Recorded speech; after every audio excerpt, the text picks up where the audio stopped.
പിതാവിനും പുത്രനും പരിശുദ്ധ റൂഹായിക്കും സ്തുതി, ആദ്യം മുതൽ എന്നേക്കും തന്നെ ആമേൻ. ദ ട്രൂ ഫെയ്ത്തിലേക്ക് എല്ലാവർക്കും ആത്മാർത്ഥമായ സ്വാഗതം. ഞാൻ യാക്കോബ സഭയിലെ അകപ്പുറം ഇടവയിലെ ഇട്ടൂബ് ആലുക്കൽ കോറപ്പിസ്കോപ്പ. സത്യവിശ്വാസം സംബന്ധിച്ച കാര്യങ്ങളാണ് പറയുന്നത്. തെറ്റുകളുണ്ടെങ്കിൽ നമുക്ക് തിരുത്താവുന്നതാണ് എന്ന് പറയാൻ ഉദ്ദേശിക്കുന്നത്, മരണത്തെക്കുറിച്ച് നാം അറിഞ്ഞിരിക്കേണ്ട ചില പ്രധാന കാര്യങ്ങൾ അതിൻ്റെ രണ്ടാം ഭാഗത്തിലേക്ക് പ്രവേശിക്കുക. നമ്മൾ പറഞ്ഞ് അവസാനിപ്പിച്ചത്, പുനരുദ്ധാനം സംഭവിക്കുന്നവരെ മനുഷ്യൻ അപൂർണനാണ് എന്നാണ്.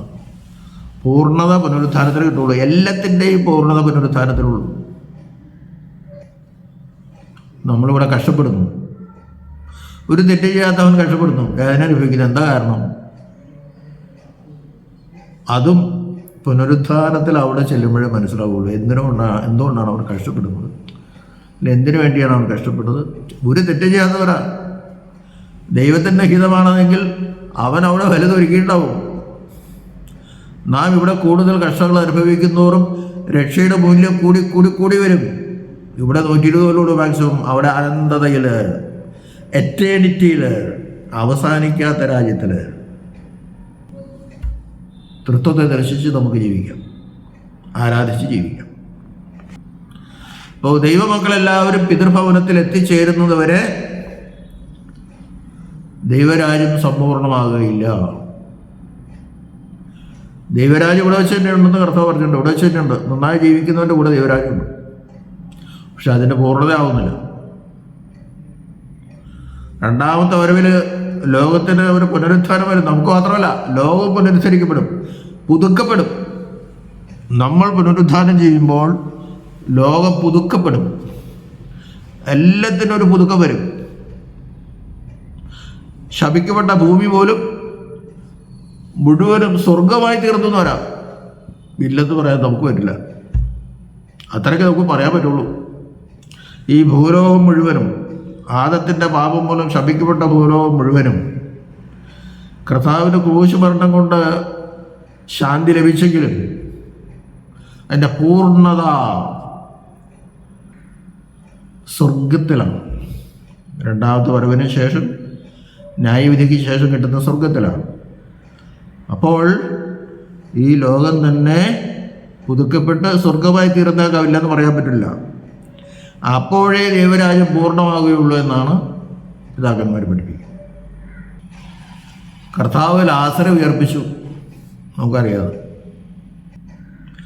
അതിനുശേഷം അവൻ ചിരിച്ചിട്ടില്ല എന്ന് പറയണത്. എന്തുകൊണ്ടായിരിക്കും അവൻ ചിരിക്കാത്തത്? അവൻ മരിച്ച് 4 ദിവസമാണെങ്കിലും പർദീസായുടെ അനുഭവം അവൻ അനുഭവിച്ചിട്ടുണ്ടാകും.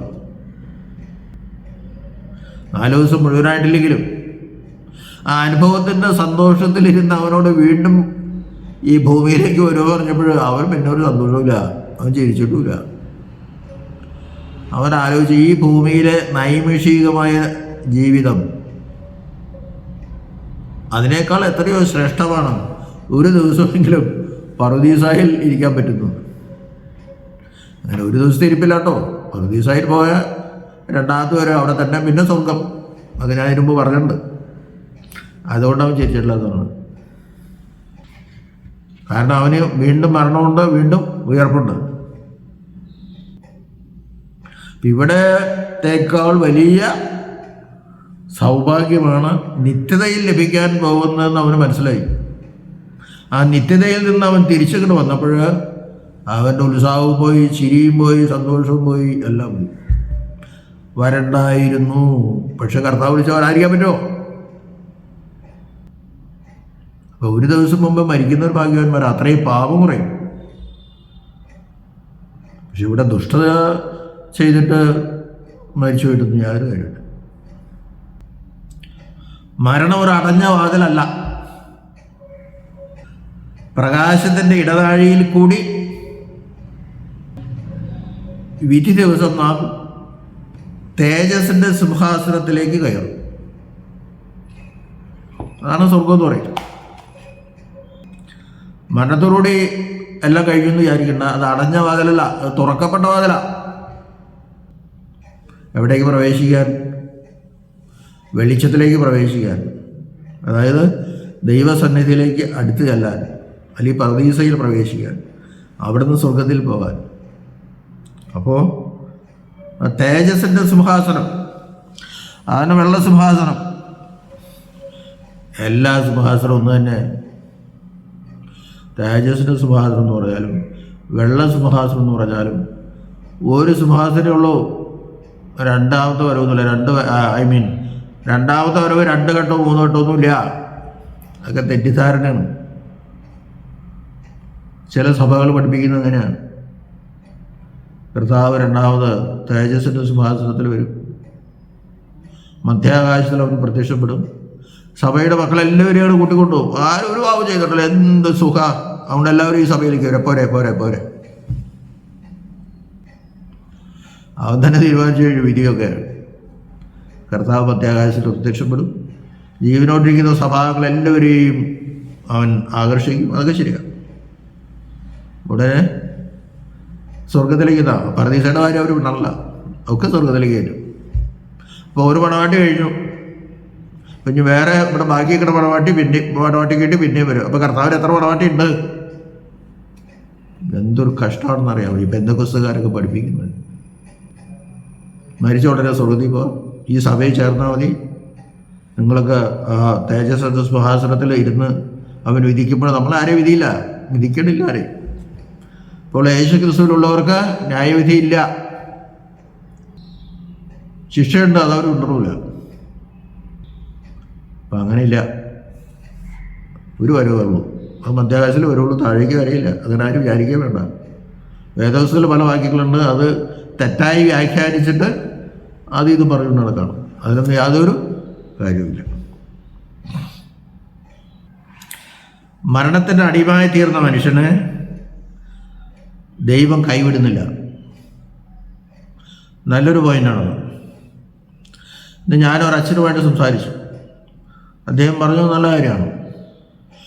നാം ചോദിക്കാതെ അല്ല ദൈവം നമ്മെ സൃഷ്ടിച്ചത്. അത് ചോദിക്കാനായിട്ട് അന്ന് വേറെ മനുഷ്യരുണ്ടോ? പ്രപഞ്ചം ഉണ്ടാക്കിയ സസ്യാദികളെയും ജന്തുവർഗ്ഗങ്ങളൊക്കെ ഉണ്ടാക്കി. ചോദിക്കാൻ അവിടെ വേറെ വല്ല മനുഷ്യരുണ്ടോ? അങ്ങനെയാണെന്ന് വിചാരിക്കുക. ചോദിക്കാതെ തന്നെയാണ് ദൈവം മനുഷ്യനെ സൃഷ്ടിച്ചത്. അവൻ നശിച്ചു പോകാൻ ദൈവം ഒട്ടും ആഗ്രഹിക്കുന്നില്ല. തൻ്റെ പുത്രൻ മൂലം അവൻ രക്ഷ പ്രാപിക്കണം, അത് തന്നെ ആഗ്രഹം. പക്ഷെ പുത്രൻ്റെ വരവ് വരാനിരിക്കുന്നേ ഉള്ളൂ. ഈ പഴം തിന്നാ നീ മരിക്കും, ഉടനെ ശിക്ഷയും കൊടുത്തില്ലേ? അപ്പോൾ നാം എന്താ മനസ്സിലാക്കേണ്ടത്? മരിക്കാൻ വേണ്ടിയിട്ടല്ല ദൈവം മനുഷ്യനെ സൃഷ്ടിച്ചത്. പാപം ചെയ്താൽ മരിക്കും എന്ന് പറഞ്ഞാൽ നിനക്ക് മരണമുണ്ടെന്ന് ആദ്യം പറഞ്ഞില്ലേ? പാപം ചെയ്താൽ നീ മരിക്കും. അത് ആത്മീയ മരണം ഉണ്ടാവും, ശാരീരിക മരണം ഉണ്ടാവും. ദൈവം ഒരിക്കലും ശാരീരിക മരണം ആഗ്രഹിച്ചിരുന്നില്ല. ദൈവം സൃഷ്ടിച്ച മനുഷ്യൻ മരിക്കാൻ വേണ്ടിയിട്ടല്ല അവൻ സൃഷ്ടിച്ചത്.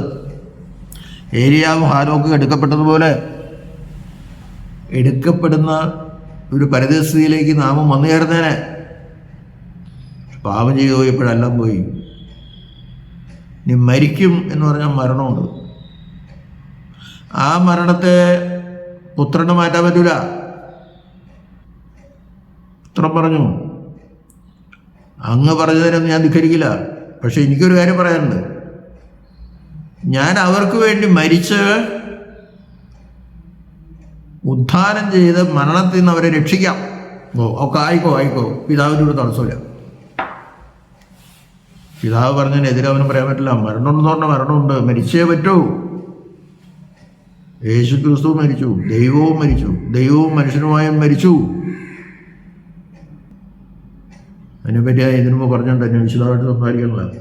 എങ്ങനെയോ ദൈവം മരിച്ചു. ആത്മാവിന് ശരീരത്തിൽ വേർപെടുത്തല്ല വരണം. യേശു ക്രിസ്തു മനുഷ്യാവതാരത്തിന് മുമ്പ് ആത്മാവ് മാത്രമായിരുന്നു. അപ്പോൾ ഈ ആത്മാവിൻ്റെ അവസ്ഥയിലേക്കാണ് പോയി, ശരീരം വേറെ കിടക്കണം. പക്ഷെ അവൻ്റെ ശരീരത്തിൽ നിന്നോ ആത്മാവിൽ നിന്നോ ദൈവത്വം വേർപെട്ടു പോയില്ല. അതൊക്കെ വലിയ രഹസ്യങ്ങളാണ്. അതൊക്കെ നമ്മുടെ സഭയുടെ ചില പ്രത്യേക വിശ്വാസങ്ങളാണ്. അതൊക്കെ അത് സത്യമാണ്. ഞാൻ പലപ്പോഴും പറയണില്ല, ഇപ്പോഴും പറയണം. ദൈവത്വവും മനുഷ്യത്വവും ഒരിക്കലും വേർപെടാതിരിക്കുന്ന ദൈവമനുഷ്യനായ യേശുവിന് മാത്രമേ ലോകത്തിൻ്റെ രക്ഷ നൽകാൻ സാധിക്കുകയുള്ളൂ. അപ്പോൾ ആശം പറഞ്ഞു, ദൈവം മനുഷ്യ സൃഷ്ടിച്ചു, തെറ്റുകൾ ചെയ്തിട്ടുണ്ടാവും, എന്നാൽ ആരും നശിച്ചു പോകരുതല്ല അവരാഗ്രഹം. അപ്പം എല്ലാവർക്കും സ്വർഗത്തിൽ പോകാമെന്ന അർത്ഥത്തിലാണ് അദ്ദേഹം പറയുന്നത്. ഞാൻ പറഞ്ഞു ഇതൊക്കെ ശരിയാണ്, പക്ഷെ മനുഷ്യൻ ദൈവത്തെ അനുസരിക്കണം. പാപം ചെയ്തു പോയാൽ പല പ്രാവശ്യം ചെയ്താലും പിന്നെ അവിടെ ഒരു അനുതാപം വേണമല്ലോ. അനുതാപമില്ലാതെ എന്നും തെറ്റ് ചെയ്തുകൊണ്ടിരിക്കുന്നവന് സ്വർഗം കിട്ടുമെന്ന് പറയാൻ നമുക്ക് സാധിക്കുമോ?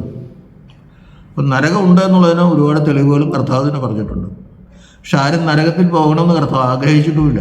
ഇതൊക്കെ നമ്മെ പഠിപ്പിക്കാൻ വേണ്ടിയിട്ടാണ്. ഒരു മനുഷ്യൻ മനസ്സുകൊണ്ട് തെറ്റ് ചെയ്തിട്ടില്ല, ശരിയായിരിക്കാം, അത് തീരുമാനിക്കുന്നത് അവിടെ ചെല്ലുമ്പോഴാണ്. ദൈവം തീരുമാനിക്കുക. അവൻ്റെ മനസ്സ് നമുക്കറിയാൻ പറ്റുള്ളൂ, ദൈവത്തിന് അറിയാം. അപ്പോൾ അവന് വിധിയില്ലാതെ സ്വർഗത്തിൽ പൊക്കുമെന്ന് പറഞ്ഞാൽ സന്തോഷം. പിന്നെ അദ്ദേഹം പറഞ്ഞു പഴയ നിയമവും ഒക്കെ യഹൂദന്മാരോടല്ലേ പറഞ്ഞത്. ഇത് നമുക്ക് പലർക്കും പറ്റുന്ന അബദ്ധമാണത്. പല പെന്തക്കോസ്തുകാരും പല പുതിയ സഭകൾ അതൊക്കെ യഹൂദന്മാരോട് പറഞ്ഞാണ്, നമുക്കതൊന്നും ബാധകമല്ലെന്നേ.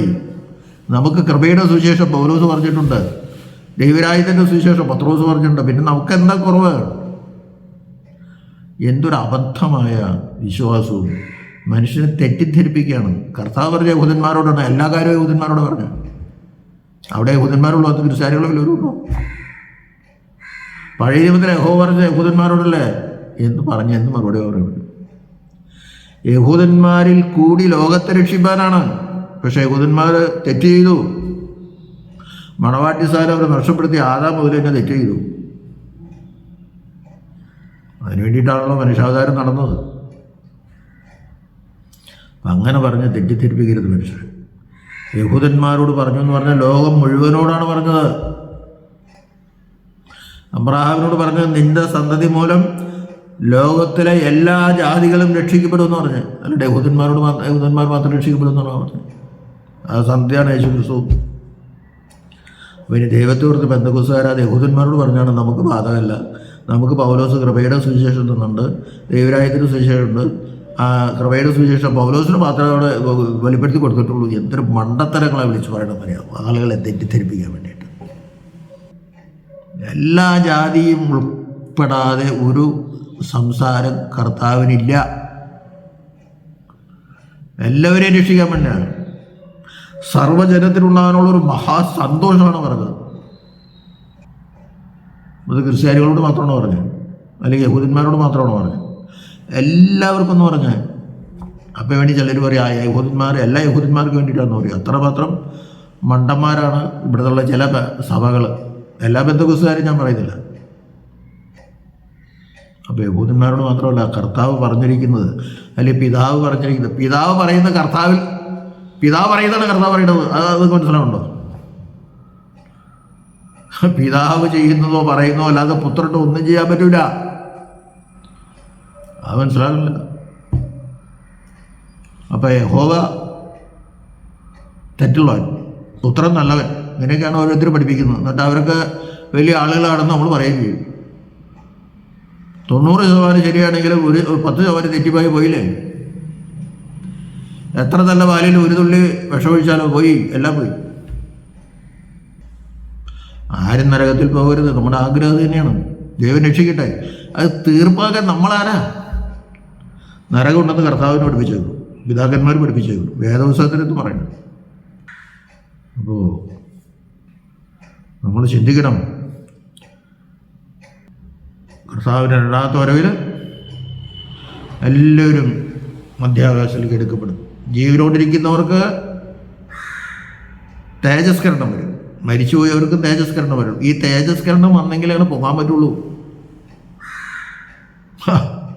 കർത്താവ് നോക്കി പോയത് തേജസ്കരിക്കപ്പെട്ട ശരീരത്തിലൂടെ. അവരെ തേജസ്കരണം വേണ്ട, അവൻ മുഴുവൻ തേജസ്സാണ്. പിന്നെ തേജസ്കരണം എന്നാലും തേജസ്കരണം പ്രാപിച്ചാണ് അവൻ ഉയർത്തെഴുന്നേറ്റതെന്ന് നമ്മെ കാണിക്കാൻ പഠിപ്പിക്കാൻ വേണ്ടിയിട്ടാണ്. അപ്പോൾ ഈ വക കാര്യങ്ങൾ ചിന്തിക്കണം. ഈ ലോകത്ത് ജീവിക്കുമ്പോൾ അനുതാപത്തോടും മാനസാന്തരത്തോടും കൂടി ജീവിക്കാൻ ശ്രദ്ധിക്കുക. അല്ലാണ്ട് എനിക്ക് സ്വർഗം കിട്ടിക്കോളും, കർത്താവ് എന്നെ സൃഷ്ടിച്ചത് അതിന് വേണ്ടിയിട്ടാണ്, എന്നൊക്കെ പറഞ്ഞിരുന്നാലേ നരകത്തിൽ കിടന്ന് വേദന അനുഭവിക്കാമെന്ന് മാത്രമേ പറയാറുള്ളൂ. ദൈവം നമ്മെല്ലാവരെയും അനുഗ്രഹിക്കട്ടെ.